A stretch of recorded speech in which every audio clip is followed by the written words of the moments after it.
শাইখুল হিন্দের শরীর থেকে গোশতগুলোকে ঝরিয়ে দেওয়া হয়েছিল।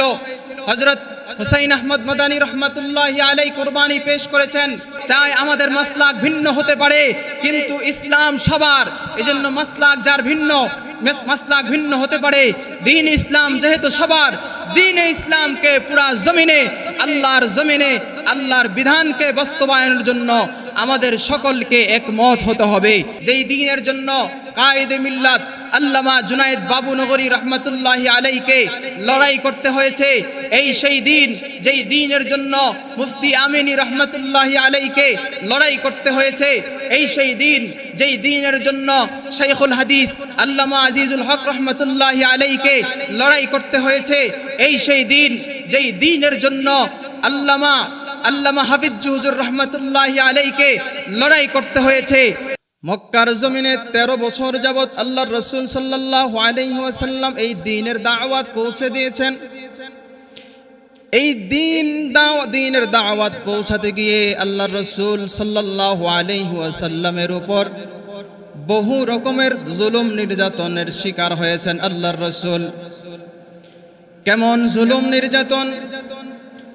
আল্লাহর রাসূল সাল্লাল্লাহু আলাইহি ওয়াসাল্লাম যখন আল্লাহর পক্ষ থেকে নবুয়তের যেই রিসালতের দায়িত্ব অর্পণ করা হয়েছে, আল্লাহর রাসূল সাল্লাল্লাহু আলাইহি ওয়াসাল্লাম সেই দাওয়াত দেওয়া শুরু করলেন। এবার চতুর্দিক থেকে আল্লাহর রাসূলের উপর মানসিক এবং শারীরিক নির্যাতন শুরু হয়ে গেল। কেমন নির্যাতন? আল্লাহর রাসূল সাল্লাল্লাহু আলাইহি ওয়াসাল্লাম যখন নামাজ পড়তেছিলেন, একবার আল্লাহর রাসূল সাল্লাল্লাহু আলাইহি ওয়াসাল্লাম নামাজ পড়তেছিলেন, নবীজি নামাজরত অবস্থায় ছিলেন।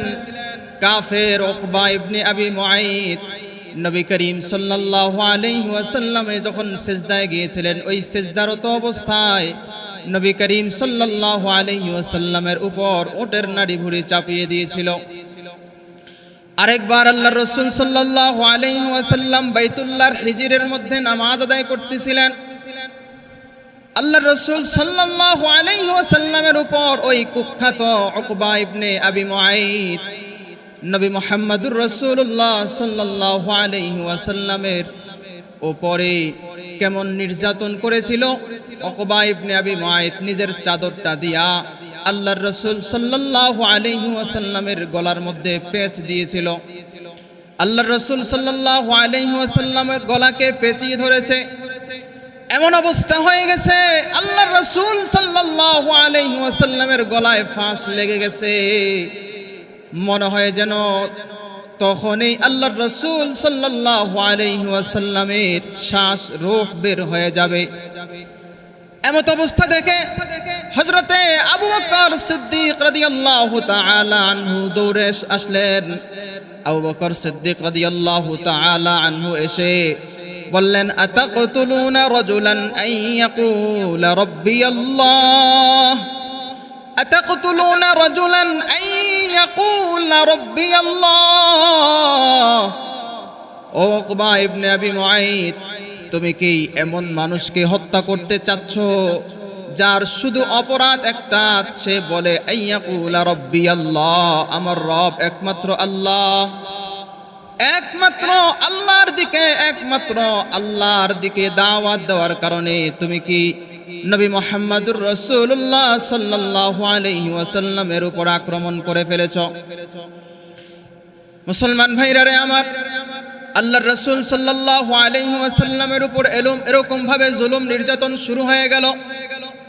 শেষ পর্যন্ত যখন তারা দেখলো আল্লাহর রাসূল সাল্লাল্লাহু আলাইহি ওয়াসাল্লামকে কোনোভাবেই দমানো সম্ভব হচ্ছে না, আল্লাহর রাসূল সাল্লাল্লাহু আলাইহি ওয়াসাল্লাম দ্বীনের দাওয়াত থেকে ফিরে আসতেছেন না, তখন শুধু আল্লাহর রাসূলকে নয়, বরং আল্লাহর রাসূলের গোটা পরিবার, যার মধ্যে মুসলমানও ছিল কাফেরও ছিল, সকলকে তারা সম্মিলিতভাবে বয়কট করে ফেলল। শিয়াবে আবি তালেবের মধ্যে আল্লাহর রাসূল সাল্লাল্লাহু আলাইহি ওয়াসাল্লামকে তার আত্মীয় স্বজন, নিকটজন, আপনজন সহ 3 বছর পর্যন্ত তারা সেখানে আল্লাহর রাসূলকে বন্দী করে রেখেছে। এমন অবস্থা হয়ে গেছে আল্লাহর রাসূল সহ অন্যান্য সমস্ত মানুষগুলা ক্ষুধার যন্ত্রণায় কাতরাচ্ছিল, খাবারের জন্য কিছুই পায় নাই। আল্লাহর রাসূল সাল্লাল্লাহু আলাইহি ওয়াসাল্লাম সহ অন্যান্য মানুষদের এমন অবস্থা হয়ে গেছে, ক্ষুধার যন্ত্রণায় পেটের খিদায় তাদের এমন অবস্থা হয়ে গেছে। আল্লাহর রাসূল সাল্লাল্লাহু আলাইহি ওয়াসাল্লামের সাহাবীরা বলেন যে ক্ষুধার যন্ত্রণায় পেটের মধ্যে ক্ষুধা, এমত অবস্থায় খাবারের জন্য কিছু নাই। ওই যে গাছের লতা পাতা তারা খেয়ে জীবন যাপন করেছে, গাছের পাতা খেয়ে তারা নিজেদের ক্ষুধার যন্ত্রণা নিবারণ করেছে। এমনকি এমন অবস্থা হয়ে গেছে আল্লাহর রাসূল সাল্লাল্লাহু আলাইহি ওয়াসাল্লামের সাহাবীরা এই যে খাবারের যন্ত্রণায়, ক্ষুধার যন্ত্রণায় কষ্ট করেছেন, এই যে এমন কষ্ট করেছেন, খাবার নাই, পেটের মধ্যে খাবার নাই, পেশাব পায়খানার জরুরতও হয় না, কারণ পেটের মধ্যে ক্ষুধা, তারা পেশাব পায়খানা করবে কি? সাহাবায়ে কারাম বলেন যে একটা ছাগল যেরকম ভাবে তার পায়খানা হয় বড়ি বড়ি, আমাদের সকলের অবস্থা এমন হয়ে গেছে। মুসলমান ভাইরা রে আমার, আল্লাহ রাসূল সাল্লাল্লাহু আলাইহি ওয়াসাল্লাম 3 বছর যাবত এমন ভাবে ছিলেন। এরপর আল্লাহ পাক রব্বুল আলামিন আল্লাহর রাসূল ও অন্যান্য সাহাবীদের সহ আল্লাহর রাসূলের অন্যান্য নিকটাত্মীয়দেরকে 3 বছর পর এই বন্দিদশা থেকে মুক্তিদান করলেন। এবার আল্লাহর রাসূল সাল্লাল্লাহু আলাইহি ওয়াসাল্লাম মক্কার মানুষদের ব্যাপারে নিরাশ হয়ে গেলেন। আল্লাহর রাসূল সাল্লাল্লাহু আলাইহি ওয়াসাল্লাম নিরাশ হয়ে এবার চিন্তা করলেন, মক্কার মানুষেরা আমার দাওয়াতকে গ্রহণ করে নাই, আমার আপনজন, আমার আত্মীয় স্বজন আমার কথাকে গ্রহণ করে নাই। এবার আল্লাহর রাসূল সাল্লাল্লাহু আলাইহি ওয়াসাল্লাম আশা নিয়া তায়েফের ময়দানে রওনা করলেন। আল্লাহর রাসূল চিন্তা করলেন, মক্কার মানুষেরা আমাকে গ্রহণ করলো না, মক্কার মানুষেরা আমাকে গুরুত্ব দিল না, আমার কথাকে তারা মানলো না। এবার নবীজি চিন্তা করলেন, ওই যে দুধমা হযরতে হালিমাতুস সাদিয়া রাদিয়াল্লাহু তাআলা আনহার বাড়ি হলো তায়েফ। চিন্তা করলেন নিজের দুধমায়ের এলাকায় গিয়ে দেখি তারা আমার কথাকে গ্রহণ করে কিনা, আমার নবুয়তকে স্বীকার করে কিনা। এবার আল্লাহর রাসূল সাল্লাল্লাহু আলাইহি ওয়াসাল্লাম শুধুমাত্র হযরতে যায়েদ ইবনে হারিসা রাদিয়াল্লাহু তাআলা আনহুকে সাথে নিয়া তায়েফের দিকে রওনা করলেন।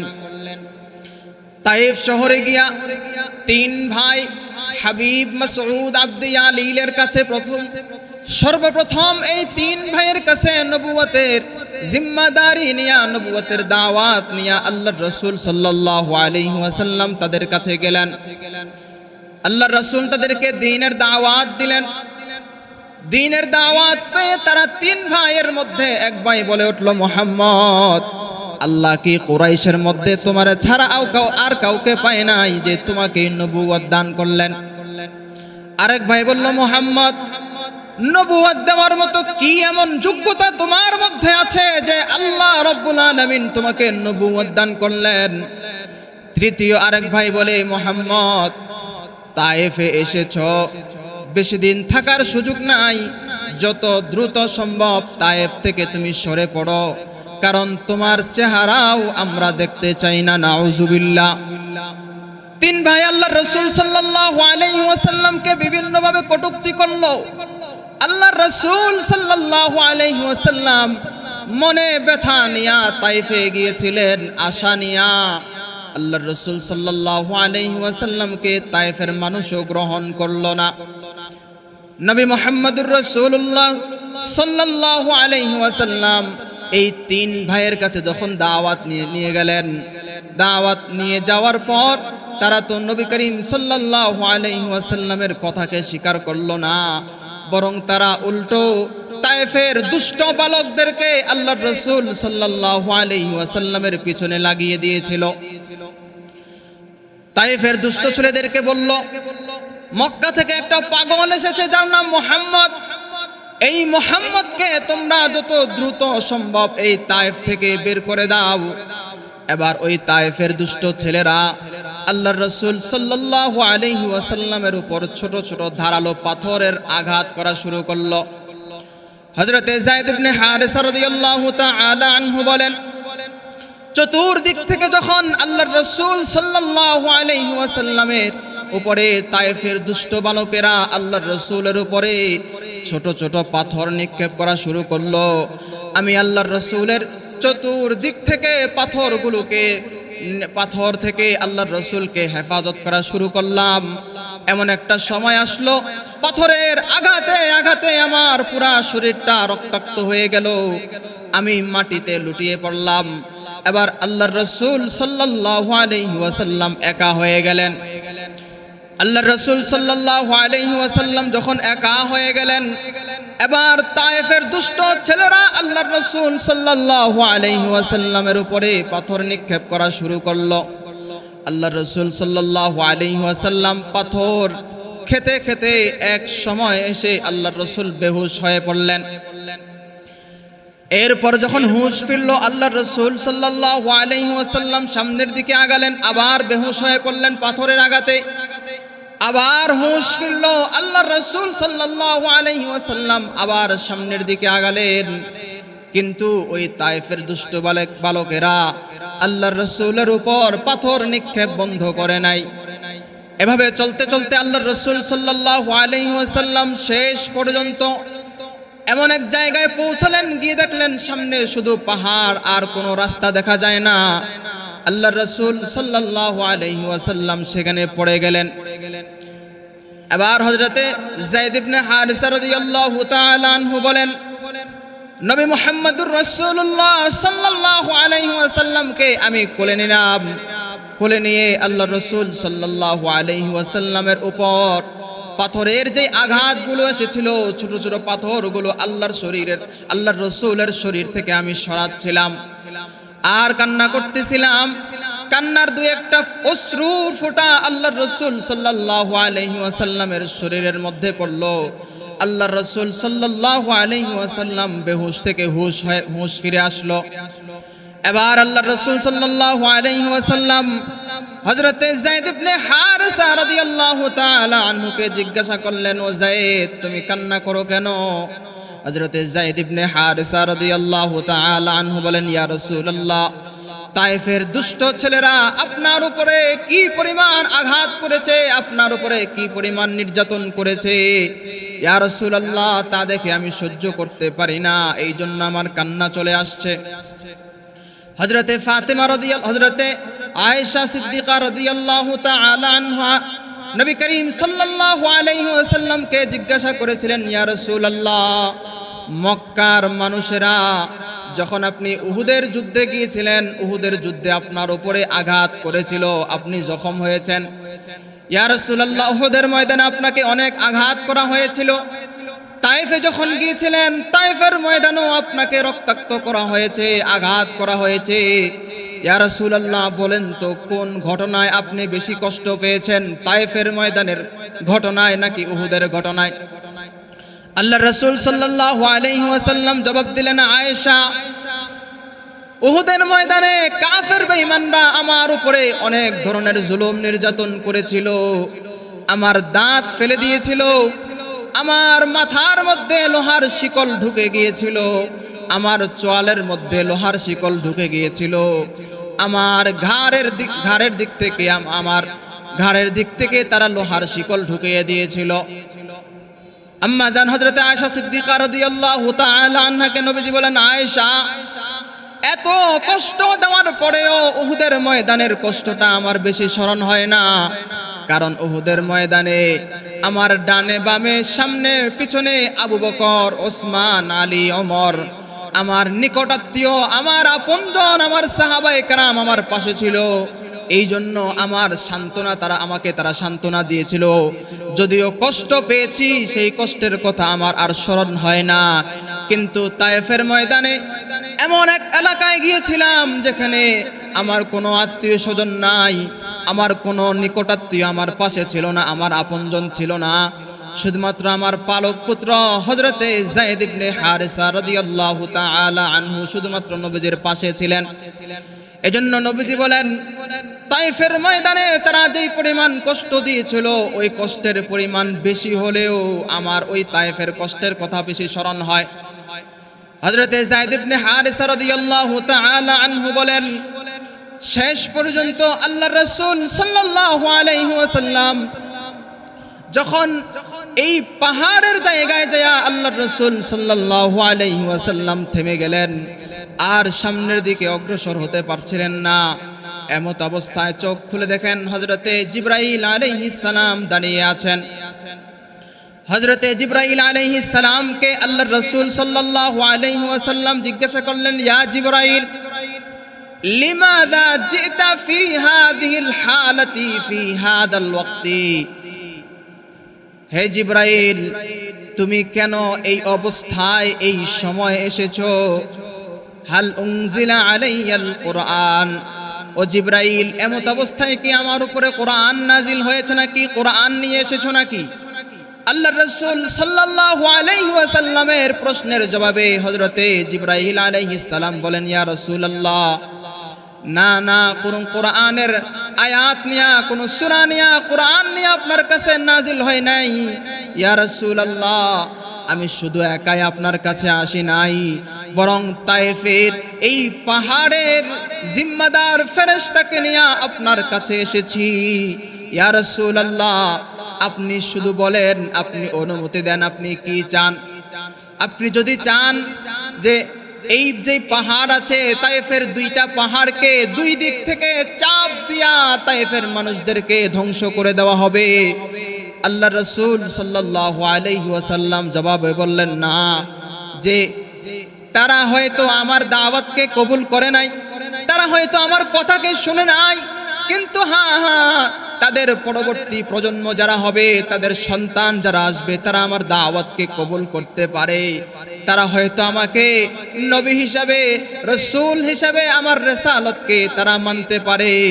কাজেই তাদেরকে ধ্বংস করা যাবে না, কারণ আমি উম্মতের জন্য রহমতের নবী।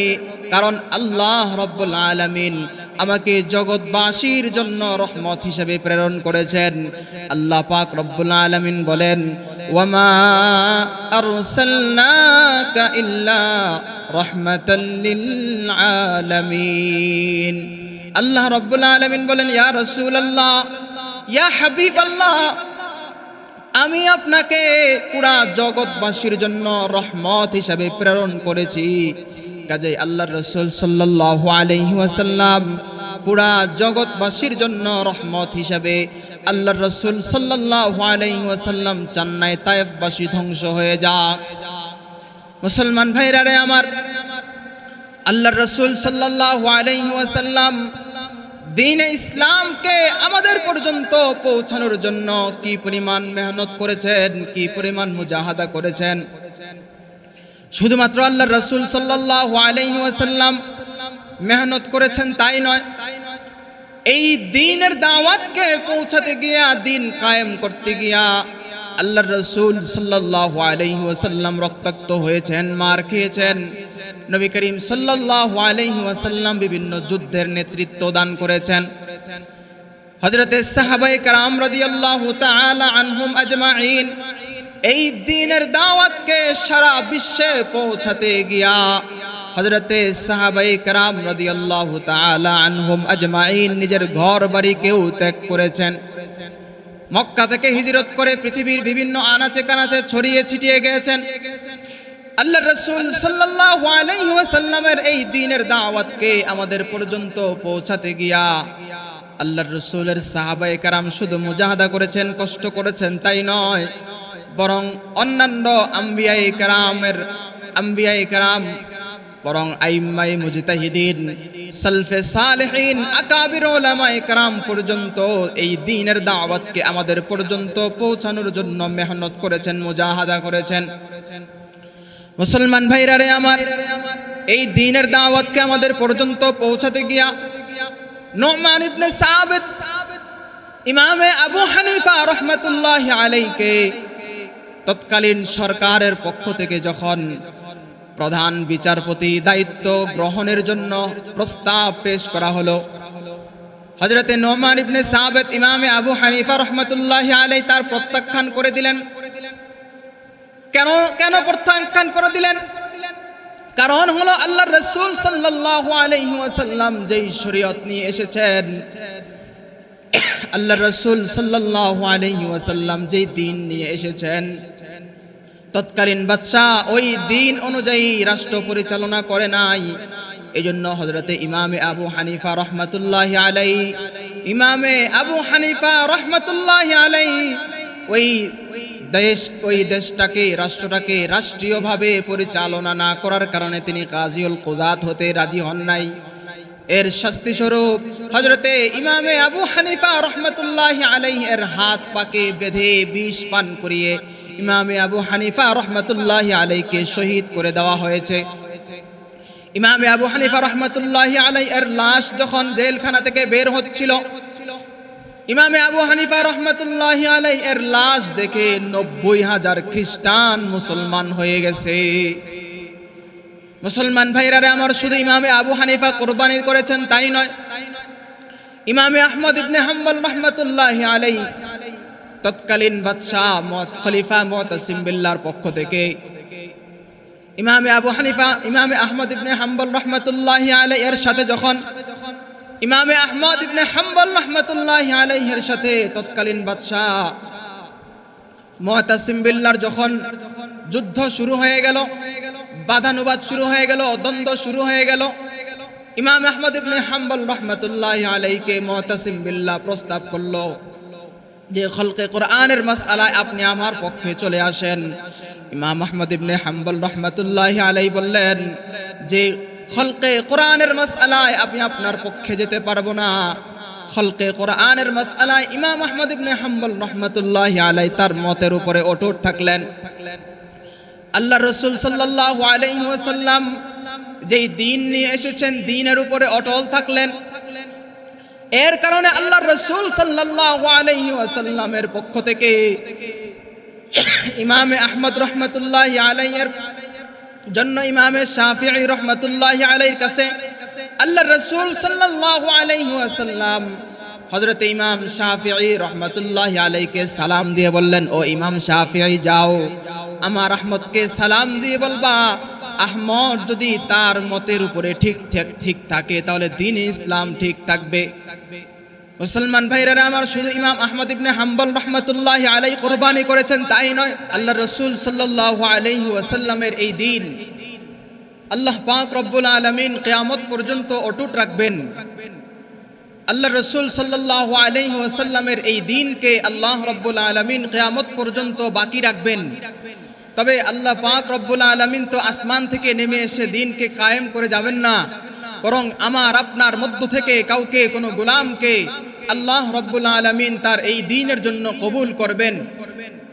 আর এই কোন গোলামের মাধ্যমে আল্লাহ রব্বুল আলামিন এই দ্বীনকে কিয়ামত পর্যন্ত অটুট রাখবেন। এই দ্বীনের জন্য আল্লাহ পাক রব্বুল আলামিন যুগে যুগে যে সমস্ত নবী করিম সাল্লাল্লাহু আলাইহি ওয়াসাল্লামদেরকে প্রেরণ করেছেন, তারা দ্বীনের জন্য কুরবানি পেশ করেছেন। আম্বিয়ায়ে কেরাম দ্বীনের জন্য রক্ত দিয়েছেন। আল্লাহর রাসূল সাল্লাল্লাহু আলাইহি ওয়াসাল্লাম রক্ত ঝরিয়েছেন। সাহাবায়ে কেরাম এই দ্বীনের জন্য রক্ত ঝরিয়েছেন। আইম্মায়ে মুজতাহিদিন এই দ্বীনের জন্য কুরবানি পেশ করেছেন। খলিফা মুতাসিম বিল্লাহর বিরুদ্ধে ইমাম আহমদ ইবনে হাম্বল রাহমাতুল্লাহি আলাইহি দাঁড়িয়ে গিয়েছেন। বাদশাহ আকবর যখন এই দ্বীনে ইসলামকে দুনিয়া থেকে বিলুপ্ত করে দেওয়ার জন্য যখন দ্বীনে ইলাহি নামে নতুন এক ধর্মের প্রচলন শুরু করে দিয়েছিল, তৎকালীন হযরত মুজাদ্দিদে আল-ফিসানি রাহমাতুল্লাহি আলাইহি রাহমাতুল্লাহি আলাইহি বাদশাহ আকবরের বিরুদ্ধে দাঁড়িয়ে গেলেন। দ্বীনে ইসলামকে আল্লাহ পাক রব্বুল আলামিন মুজাদ্দিদে আল-ফিসানির মাধ্যমে কায়েম রাখলেন।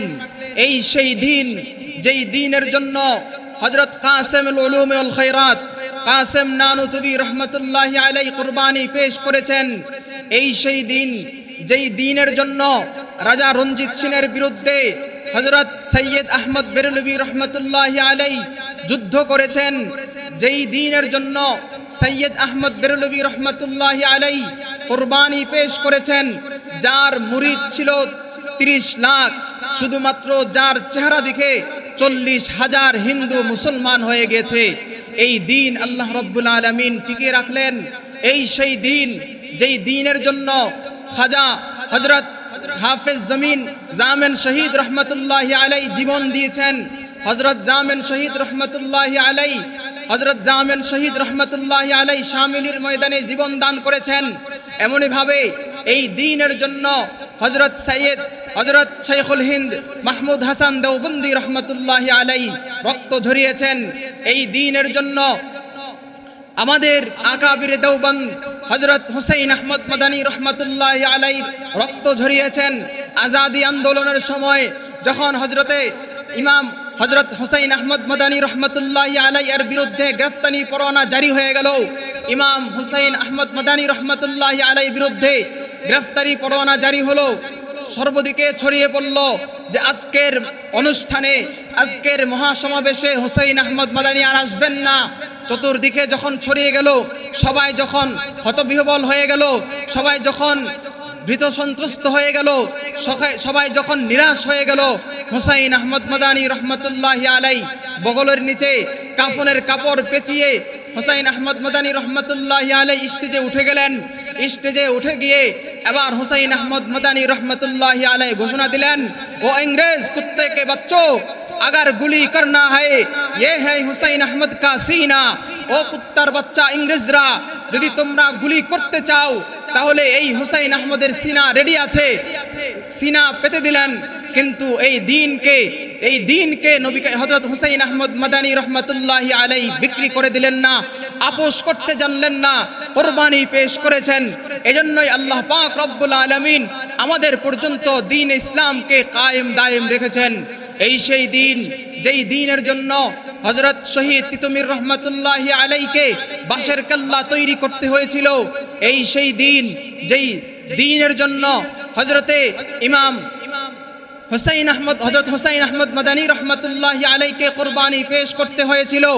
এই সেই দিন যেই দিনের জন্য হযরত হুসাইন আহমদ মাদানী এর উস্তাদ শাইখুল হিন্দ রহমতুল্লাহি আলাই এর পিঠের মধ্যে লোহার শিকলকে গরম করে ইমাম হুসাইন আহমদ মাদানী রহমতুল্লাহি আলাই এর উস্তাদ শাইখুল হিন্দ মাহমুদ হাসান দেওবন্দি রহমতুল্লাহি আলাইকে দাগ দেওয়া হয়েছিল। হযরত শাইখুল হিন্দের শরীর থেকে গোশতগুলোকে ঝরিয়ে দেওয়া হয়েছিল। হযরত হুসাইন আহমদ মাদানী রহমতুল্লাহি আলাই কুরবানি পেশ করেছেন। মিস্টার টনসন বলেন যে আজাদি আন্দোলনের সময় আমি দেখেছি যে আজাদি আন্দোলনের সময় আমি যখন তাবু থেকে বিভিন্ন সুরগোল শুনতেছিলাম, আওয়াজ শুনতেছিলাম, আমি তাবু থেকে বের হয়ে গেলাম। বের হয়ে দেখলাম 40 জন আলেমকে উলঙ্গ করে শুকরের চামড়ার মধ্যে পেঁচিয়ে তাদেরকে আগুনে নিক্ষেপ করা হয়েছে। বাকি 40 জনকে বলা হচ্ছে তোমরা যদি স্বীকার করে নাও আজাদি আন্দোলনে তোমরা আর জড়িত হবে না, তোমরা ইংরেজদের বিরুদ্ধে তোমরা ইংরেজদের বিরুদ্ধে আর কোনো কথা বলবে না, তাহলে তোমাদেরকে ছেড়ে দিব।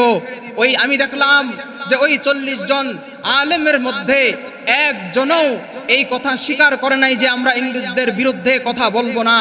সুতরাং আল্লাহ রব্বুল আলামিন এই আকাবিরে দেওবন্দের মাধ্যমে, ওলামায়ে কেরামের মাধ্যমে, আসলাফদের মাধ্যমে আমাদের পর্যন্ত দ্বীন ইসলামকে টিকিয়ে রেখেছেন। এই দ্বীনের জন্য যখন বাংলাদেশে যখন কাদিয়ানীরা নাস্তিকরা যখন বিভিন্নভাবে মাথাচাড়া দিয়ে ওঠে, আমাদের আলেমরা তৎক্ষণাৎ আবার রাস্তায় নেমে পড়েন। এই সেই দিন যেই দিনের জন্য হযরত আহমদ শফি রহমতুল্লাহি আলাইকে 90 বছর বয়সে 40 বছরের ওমরের ভূমিকা পালন করতে হয়েছে। এই সেই দিন যেই দিনের জন্য ফখরে বাঙ্গাল তাজুল ইসলাম রহমতুল্লাহি আলাইকে লড়াই করতে হয়েছে। এই সেই দিন যেই দিনের জন্য হযরত মুজাহিদে আজম হযরত ফরিদপুরি রহমতুল্লাহি আলাইকে আইয়ুব খানের বিরুদ্ধে আমরণ লড়াই করতে হয়েছে। এই সেই দিন যেই দিনের জন্য কায়েদে মিল্লাত আল্লামা জুনায়েদ বাবু নগরী রহমতুল্লাহি আলাইকে লড়াই করতে হয়েছে। এই সেই দিন যেই দিনের জন্য মুফতি আমিনী রহমতুল্লাহি আলাইকে লড়াই করতে হয়েছে। এই সেই দিন যেই দিনের জন্য শাইখুল হাদিস আল্লামা আজিজুল হক রহমতুল্লাহি আলাইকে লড়াই করতে হয়েছে। এই সেই দিন যেই দিনের জন্য আল্লামা হাফিজ হুজুর রহমতুল্লাহি আলাইকে লড়াই করতে হয়েছে। আমি জিজ্ঞাসা করতে চাই, এই দ্বীনের জন্য আল্লাহর নবীর ইজ্জত রক্ষার জন্য যদি আবার কখনো ময়দানের ডাক আসে, আমরা কারা কারা ময়দানে নেমে যেতে রাজি আছি? সুতরাং মুহতারাম হাজিরিন, আল্লাহ রাব্বুল আলামিন এই দ্বীনকে আমাদের মাধ্যমে কিয়ামত পর্যন্ত বাস্তবায়ন করবেন। তবে এই দ্বীন কায়েম রাখার জন্য আমাদের প্রয়োজন কি? আমাদের প্রয়োজন হলো ঐক্য। আমাদের সকলকে ঐক্য হতে হবে। যদি আমরা ঐক্য গঠন করতে পারি, এক হতে পারি, তাহলে আমাদের জন্য দ্বীনে ইসলামকে একেবারে কিয়ামত পর্যন্ত দ্বীন ইসলামকে দুনিয়ার জমিনে বাকি রাখা সম্ভব হবে।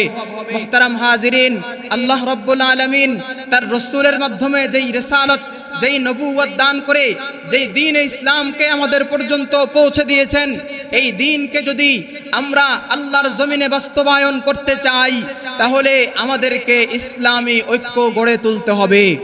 ইসলামী ঐক্য গঠন হবে কিভাবে? অনেকে প্রশ্ন করে যে আপনারা ঐক্য গঠন করতে চান, ঐক্য করতে চান, এক হতে চান, এক হবেন কিভাবে? এক হতে হলে তো মাযহাবকে চারটা মাযহাবকে এক করেন, বিভিন্ন ইমামদেরকে এক করে ফেলেন, তাহলে তো আপনাদের মধ্যে নামাজের মধ্যে যেই দ্বন্দ্ব, এগুলোকে এক করে ফেলেন। ফিকহি কিতাবের মধ্যে বিভিন্ন রকমের কথাবার্তা, ফিকহি কিতাবকে তাহলে বাদ দিতে হবে।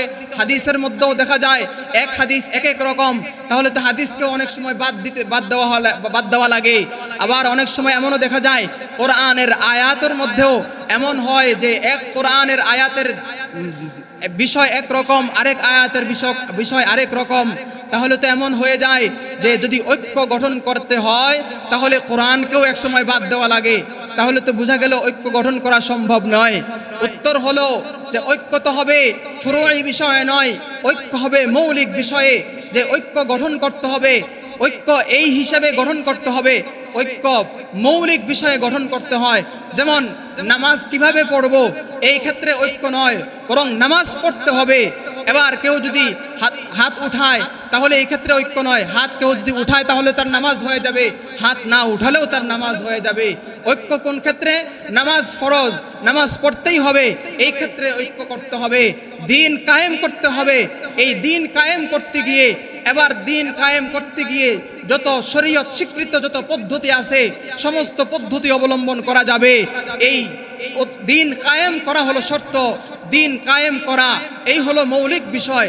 এবার দ্বীন কায়েম যেভাবেই হোক না কেন, শরীয়ত সিদ্ধ যত পদ্ধতি আছে, সমস্ত পদ্ধতিতে যদি দ্বীন কায়েম করা যায়, তাহলেই ওই মৌলিক বিষয়ের উপরে ঐক্য গঠন করতে হবে। আর মৌলিক বিষয়ের উপরে ঐক্য গঠন হলেই এই আল্লাহর জমিনে আল্লাহর দ্বীনকে বাস্তবায়ন করা সম্ভব হবে। মুহতারাম হাজিরিন, শুধুমাত্র দাড়ি টুপি মাথায় দিলেই, দাড়ি টুপি থাকলেই মুসলমান হওয়া যায় না। শুধুমাত্র নামের আগে মোহাম্মদ লাগালেই মুসলমান হওয়া যায় না। শুধুমাত্র ঈদের নামাজ বাইতুল মুকাররম জাতীয় ঈদগাহে সবার আগে প্রথম কাতারে নামাজ পড়লেই মুসলমান হওয়া যায় না। আল্লাহর জমিনে আল্লাহর বিধান বাস্তবায়ন হবে, এই দেশে আল্লাহর বিধান বাস্তবায়ন হবে, পুরা পৃথিবীতে আল্লাহর জমিন আল্লাহর বিধান বাস্তবায়ন হবে। এই পূর্ণ সমর্থন যদি আপনার থাকে, তাহলে আপনি মুসলমান। আপনার যদি আল্লাহর জমিনে আল্লাহর বিধান বাস্তবায়ন হবে, এই ক্ষেত্রে যদি আপনার সমর্থন না থাকে, তাহলে আপনি মুসলমান না। এই জন্য আল্লাহর জমিনে আল্লাহর বিধানকে, আল্লাহর দ্বীনকে বাস্তবায়ন করতে গেলে বিভিন্ন দিক থেকে বিভিন্ন কটূক্তি আসতে পারে, বিভিন্ন বাধা বিপত্তি আসতে পারে। কখনো কেউ জামাত ইসলাম বলে ট্যাগ লাগাবে, কখনো আবার খেলাফত বলবে, কখনো আবার ইসলামী আন্দোলন বলবে, কখনো আবার চরমনাই বলবে, কখনো আবার মাঝে মাঝে আমাদেরকে দেশ থেকে বিতাড়িত করে পাকিস্তানেও পাঠিয়ে দিবে। সুতরাং মুসলমান বলতে চাই, দ্বীনে ইসলাম কায়েম করতে গেলে, আল্লাহর জমিনে আল্লাহর বিধানকে বাস্তবায়ন করতে গেলে যত ধরনের বাধা বিপত্তি আসুক না কেন, প্রয়োজনে নিজের গায়ের রক্ত ঝরে যাবে, কিন্তু আল্লাহর জমিনে আল্লাহর বিধানকে বাস্তবায়ন করতেই হবে। জোরে বলেন ঠিক কিনা? মুসলমান ভাইরা আমার, আল্লাহর জমিনে আল্লাহর বিধানকে বাস্তবায়ন করার জন্য মুসলমানদের মধ্যে ঐক্য থাকতে হবে। এখন এই ঐক্য আমাদের সকলেরই দায়িত্ব। আমাদের সকলকেই ঐক্য গঠন করতে হবে। এই ঐক্য গঠন করতে গিয়ে আমাদের যত বাধা বিপত্তি আসুক না কেন, আমাদেরকে যদি আমার নিকটাত্মীয় বাধা দিতে আসে, আমার আপনজন যদি আমাকে দিন কায়েমের ক্ষেত্রে বাধা হয়ে দাঁড়ায়, তাহলে নিজের আপনজন আত্মীয় স্বজন নিজের মানুষকেও আমাদেরকে ত্যাগ করতে কার্পণ্য করব না। সুতরাং মুসলমান বলতে চাই যে এই দিনকে পুরা দুনিয়ার মধ্যে ছড়িয়ে দেওয়ার দায়িত্ব একমাত্র আমাদের। এই দ্বীন ইসলাম আল্লাহর জমিনে বাস্তবায়ন করব, এই জন্য আমাদের সকলকেই একত্রিত হতে হবে, সকলকে ঐক্যমত গড়ে তুলতে হবে, সকলেই এক প্ল্যাটফর্মে আসতে হবে। চাই আমাদের মাসলাক ভিন্ন হতে পারে, কিন্তু ইসলাম সবার। এই জন্য মাসলাক যার ভিন্ন, মাসলাক ভিন্ন হতে পারে, দ্বীন ইসলাম যেহেতু সবার, দ্বীন ইসলামকে পুরা জমিনে আল্লাহর জমিনে আল্লাহর বিধানকে বাস্তবায়নের জন্য আমাদের সকলকে একমত হতে হবে। মুসলমান ভাইরা আমার, আল্লাহর জমিনে আল্লাহর বিধান বাস্তবায়ন হবে, এই জন্য আমাদের একমাত্র অভিষ্ট, আমাদের লক্ষ্য হবে একমাত্র আল্লাহ রাব্বুল আলামিন। আল্লাহর সন্তুষ্টি হবে আমাদের একমাত্র উদ্দেশ্য, তার পথই হবে সিরাতে মুস্তাকিম। এই সিরাতে মুস্তাকিমের উপরে চলতে গিয়ে কাউকে ভালোবাসতে হবে, কারো প্রতি ভালোবাসা, কারো প্রতি ঘৃণা, সব কিছু হবে একমাত্র আল্লাহ তাআলার জন্য। কারো প্রতি বিদ্বেষ হবে, কারো প্রতি ভালোবাসা জন্মাবে, সব কিছু হবে একমাত্র আল্লাহ তাআলার জন্য। সুতরাং যদি একমাত্র আল্লাহকে রাজি খুশি করার জন্য মানুষকে ভালোবাসা ঘৃণা হয়, ইসলামী ঐক্য গড়ে তোলার মন মানসিকতা তৈরি হয়, তাহলেই আল্লাহর রাসূল সাল্লাল্লাহু আলাইহি ওয়াসাল্লাম যেই দ্বীন কায়েম করে গিয়েছিলেন, আল্লাহর রাসূল সাল্লাল্লাহু আলাইহি ওয়াসাল্লামের সাহাবায়ে কেরাম খোলাফায়ে রাশিদিন যেই দ্বীন কায়েম করার জন্য, যেই দ্বীনকে প্রতিষ্ঠা করার জন্য, যেই সুশাসন ব্যবস্থাকে প্রতিষ্ঠা করার জন্য চেষ্টা করেছিলেন, মুজাহাদা করেছিলেন, এখনো আল্লাহর জমিনে সেই দ্বীন ইসলাম, সেই ইসলামী অনুশাসন বাস্তবায়ন করা সম্ভব। এই জন্য আমাদেরকে থাকতে হবে পরিপূর্ণ ইসলামী সমর্থন। ইসলামের উপরে ঐক্য গড়ে তোলার সমর্থন যদি আমাদের মধ্যে থাকে, তাহলেই আমাদের জন্য ইসলামী শাসন তৈরি করা সম্ভব। ইসলামী অনুশাসন মেনে চললেই আমাদের জন্য সর্বক্ষেত্রে ইসলামী খেলাফা, ইসলামী এমারা গড়ে তোলা সম্ভব। এই জন্য তখন যদি এই ইসলামী ঐক্য গড়ে ওঠে, তখন আল্লাহর রাসূল সাল্লাল্লাহু আলাইহি ওয়াসাল্লামের সময় যে ইসলামী সমাজ ব্যবস্থা ছিল, ইসলামী যেই শাসন ছিল, চারিদিকে শুধু শান্তি কল্যাণ, চারিদিকে শুধু নিরাপত্তা, সেই নিরাপত্তা শান্তি কল্যাণের সমাজ আবার আমাদের মধ্যে গড়ে উঠবে। মুসলমান এই জন্য ওই সময় যেরকম ভাবে ইয়ামানের সনআ থেকে হাজরামাউত পর্যন্ত একজন নারী নিরাপদে একাকী নির্জনে এই সনআ থেকে হাজরামাউত পর্যন্ত নির্ভয়ে পৌঁছাতে পেরেছে, আবারও যদি ইসলামী শাসন আমাদের মধ্যে বাস্তবায়িত হয়, তাহলে আমাদেরও সেই অবস্থা তৈরি হবে যে আমরা এক প্রান্ত থেকে আরেক প্রান্তে যাব, কিন্তু আমাদের কোনো ধরনের চিন্তা পেরেশানি থাকবে না, আমাদের জানমালের নিরাপত্তাহীনতায় ভুগতে হবে না। কাজেই আমাদেরকে ইসলামী অনুশাসনের উপরেই জোরদার করতে হবে। মুসলমান ভাইরা আমার, কিন্তু বর্তমানে আমাদের কি অবস্থা হয়, মেন রোড থেকে যদি আমি বাসায় যেতে চাই, তাহলে বাসায় যাওয়ার আগেই আমার পকেটের জানমালের, আমার যত মোবাইল আছে, আমার টাকা পয়সা সব কিছু ছিনিয়ে নিয়ে যায়। মাঝে মাঝে তো এমনও হয় নিজের জানটাও অনেকে দিয়ে দিতে হয়।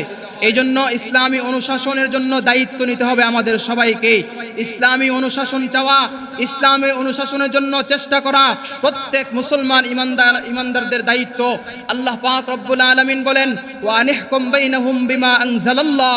আল্লাহ রব্বুল আলামিন যেই বিধান তোমাদেরকে দান করেছেন, ওই বিধান দিয়ে তোমরা রাষ্ট্র পরিচালনা করো, ওই বিধান দিয়ে তোমরা সমাজ পরিচালনা করো। তাহলে বোঝা গেল আল্লাহর রাসূল সাল্লাল্লাহু আলাইহি ওয়াসাল্লাম যেই অনুশাসন নিয়ে এসেছেন, আল্লাহ সেই অনুশাসন দিয়ে নবীজিকে প্রেরণ করেছেন। কিয়ামত পর্যন্ত সেই অনুশাসন বাস্তবায়িত হবে। কোরআন খুলে দেখুন যে এই অনুশাসন যদি আপনি না চান, এই ইসলামী অনুশাসন যদি আপনি সমর্থন না করেন, তাহলে আপনি পরিপূর্ণ ঈমানদার নন। এই জন্য আল্লাহ রাব্বুল আলামিন আমাদেরকে ইসলামী পূর্ণ শাসন, অনুশাসন, ইসলামী খেলাফত ব্যবস্থা, ইসলামী ইমারত বাস্তবায়নের জন্য সম্মিলিতভাবে আমাদেরকে ইসলামী ঐক্য গড়ে তোলার তৌফিক দান করুন। আল্লাহ রাব্বুল আলামিন আমাদেরকে ইসলামী আইন দিয়ে শাসিত হওয়ার তৌফিক দান করেন। ওমা তৌফিকি ইল্লা বিল্লাহ। আসসালামু আলাইকুম ওয়া রাহমাতুল্লাহি ওয়া বারাকাতুহু।